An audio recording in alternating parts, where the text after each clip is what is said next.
ओम श्री गणेशाय नमः। श्री ओम नमः भगवते वासुदेवाय विश्वेश्वराय आदि पुरुष अपरंपार अलेख पुरुषाय नमः। दोहा जगत बंधु ज्योति स्वरूप जय की जाननहार हरि यश मांगन आयो दास प्रभु के द्वार।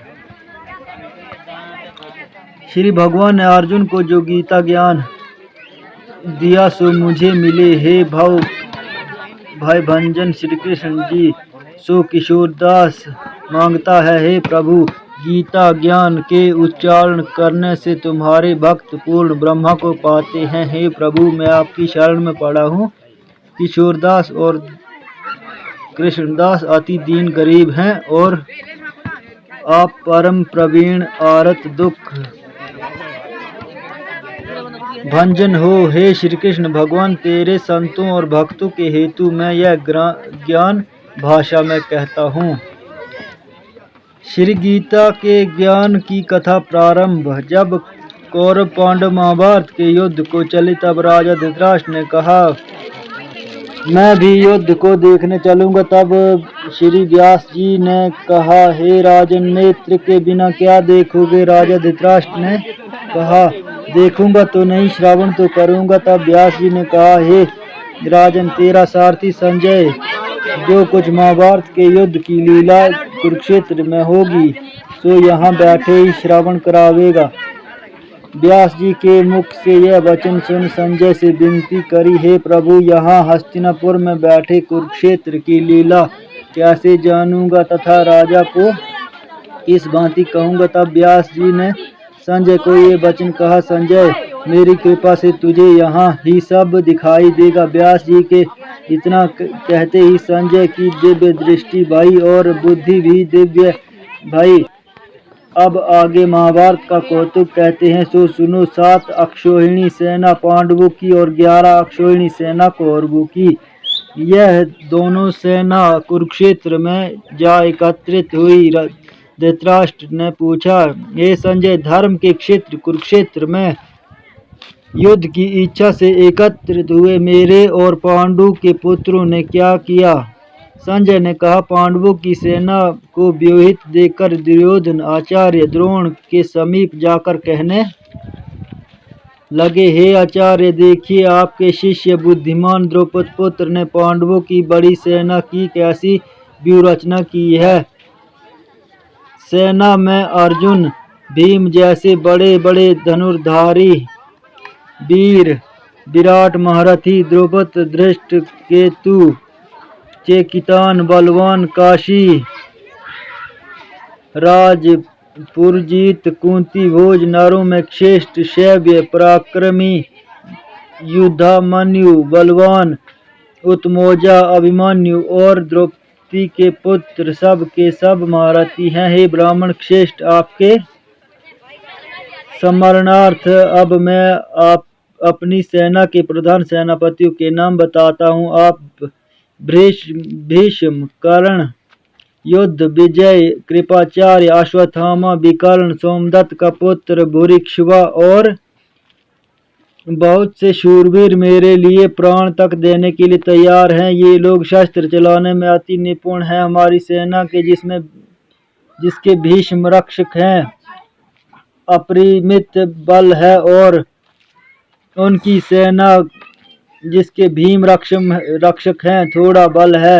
अब आप सब अपने अपने मोर्चों पर सावधान रहकर सेनापति की रक्षा कीजिए। भीष्म पितामह ने दुर्योधन को प्रसन्न करते हुए और ऊंचे स्वर में गरजते हुए शंख बजाया। फिर वहां चारों ओर शंख नगाड़े ढोल मुखादि बाजे बजने लगे जिनका बड़ा भयंकर शब्द हुआ जिसके अंतर श्री कृष्ण और पांडव अर्जुन ने दिव्य शंखों को बजाया। श्री कृष्ण ने पंचजन्य और अर्जुन ने देवदंत नामक शंख को और भीषण कर्म करने वाले भीम ने पौंड्रक नामक बड़े शंख को बजाया। कुंती पुत्र राजा युधिष्ठिर ने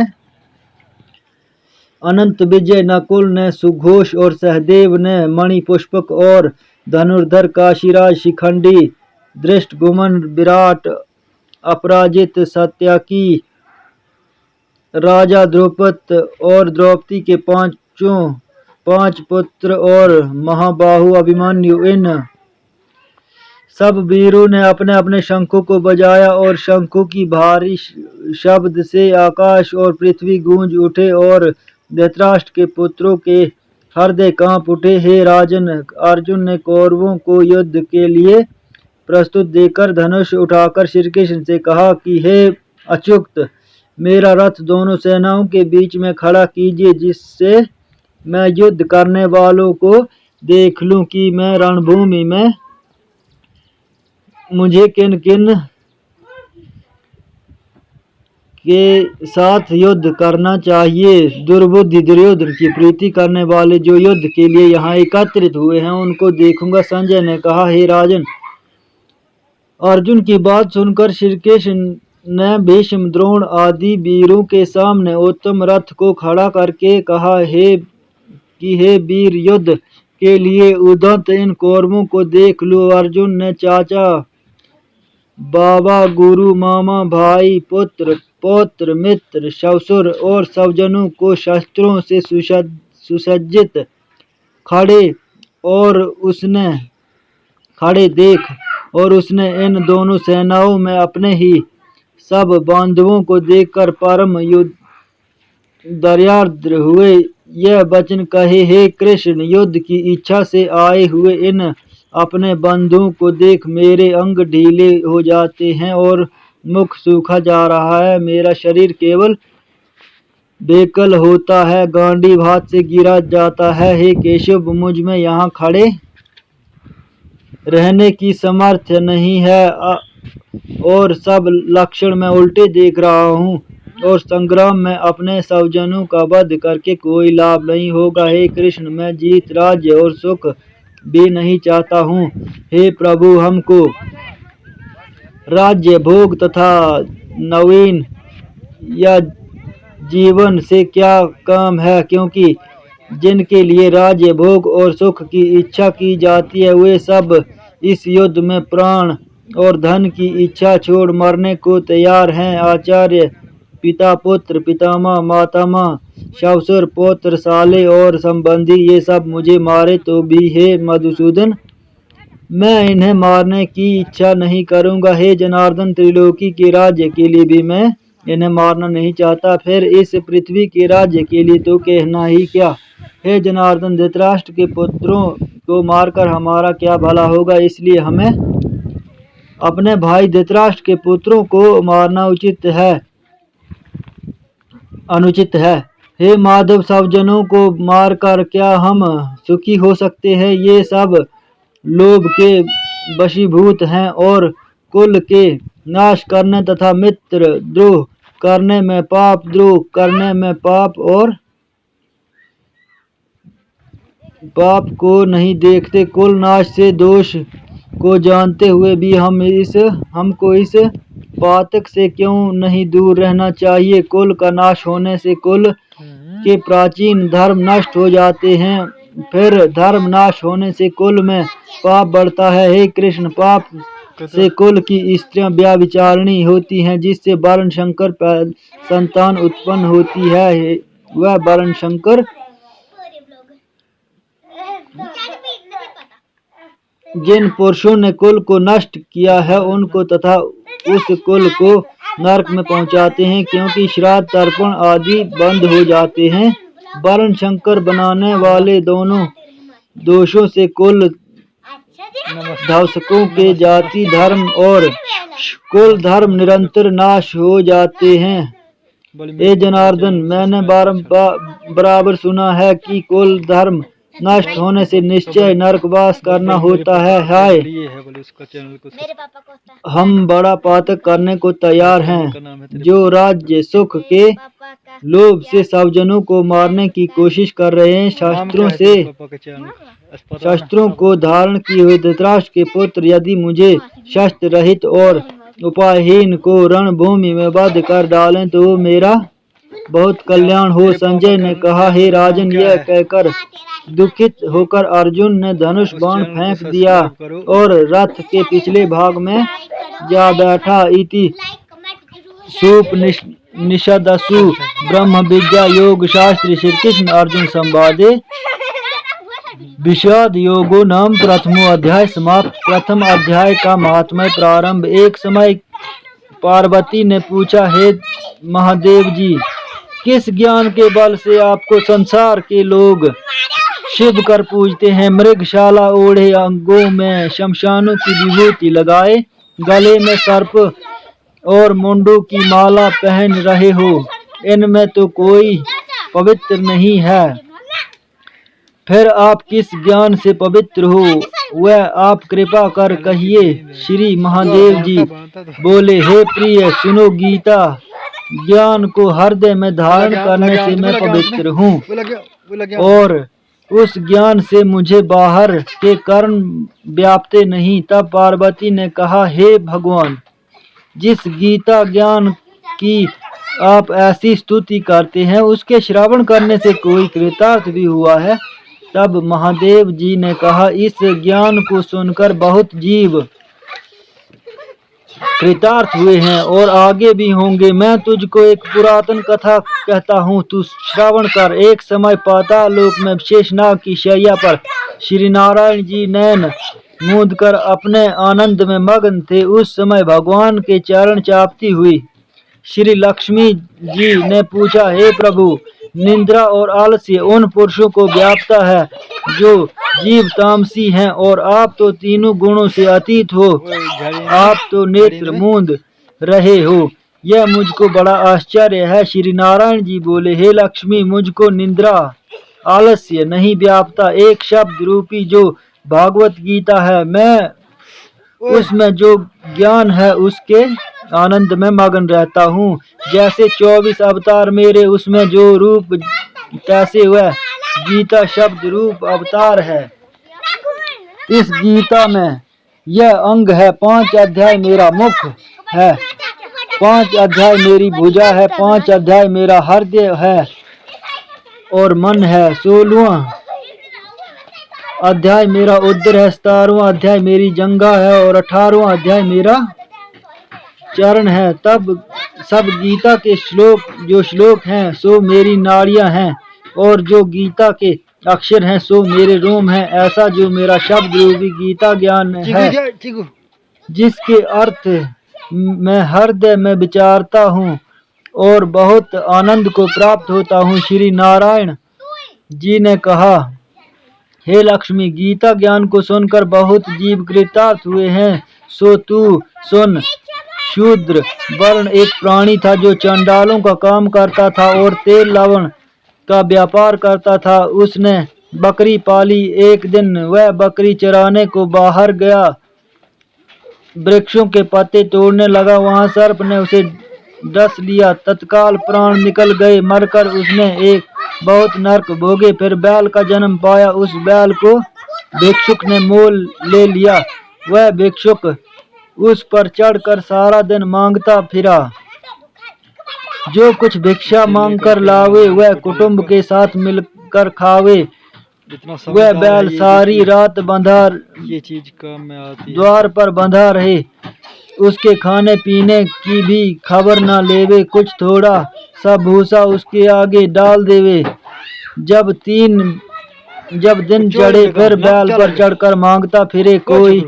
कई दिन गुजरे वह बैल भूख का मारा गिर पड़ा। उसके प्राण नहीं छूटे। नगर के लोग देखा करे, कोई तीर्थ का फल दे, कोई व्रत का फल दे, पर उस बैल के प्राण नहीं छूटे। एक दिन गणिका आई। उसने मनुष्यों से पूछा, ये भीड़ कैसी है? तो उसने कहा, इसके प्राण नहीं जाते, अनेक पुण्यों का फल दे रहे हैं तो भी इसकी मुक्ति नहीं होती। तब गणिका ने कहा, मैंने जो किया है तिसका फल बैल के निमित्त दिया। इतना कहते ही बैल की मुक्ति हुई। तब बैल ने एक ब्राह्मण के घर जन्म लिया। पिता का नाम सुशर्मा रखा। जब बड़ा हुआ उसका नाम सुशर्मा रखा। जब बड़ा हुआ तो माता पिता ने उसको पढ़ाया। तब उसको पिछले जन्म की सुध रही थी। इसने एक दिन मन में विचार किया, जिस गणिका ने बैल की योनि से छुड़ाया था जिसके दर्शन करूं। विप्र चलता चलता गणिका के घर गया और कहा, तू मुझे पहचानती है? गणिका ने कहा, मैं नहीं पहचानती, तू कौन है? मेरी तेरी क्या पहचान है? तू विप्र में वैश्य। तब विप्र ने कहा, मैं वही बैल हूँ जिसको तुमने अपना पुण्य दिया था, तब मैं बैल की योनि से छूटा था।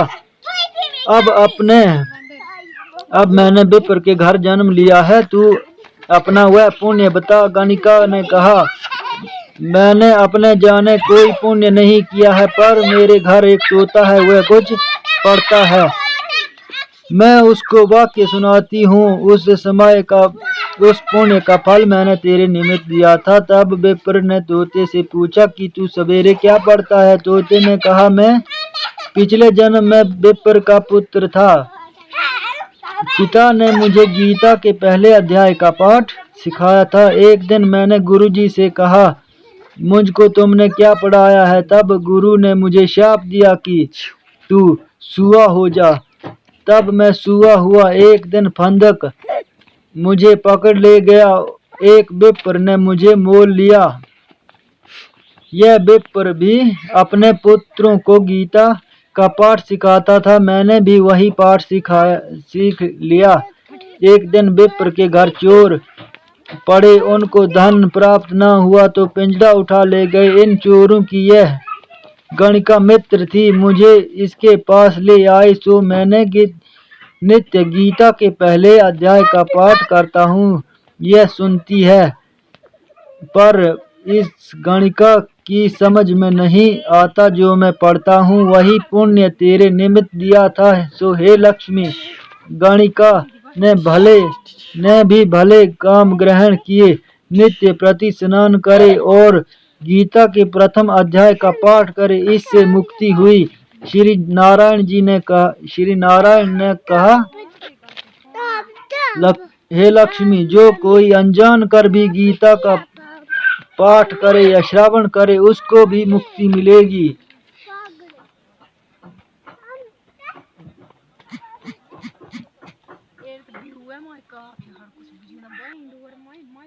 तो दोस्तों, कैसी लगी आपको हमारी ये वीडियो? कमेंट करके जरूर बताएं। हमने श्रीमद् भागवत की जो पहला अध्याय आपको दिखाया है, सुनाया है, बल्कि वीडियो तो कुछ और ही है। आपको ऐसे ब्लॉगिंग टाइम पास भी होता रहेगा।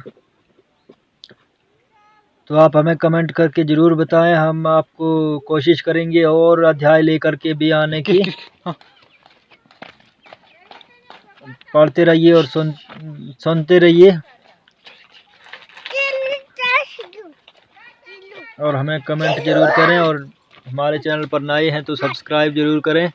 भगवान कृष्ण, श्री कृष्ण और अर्जुन संवाद जो हुआ था महाभारत के युद्ध में, वही वर्णन हमने भी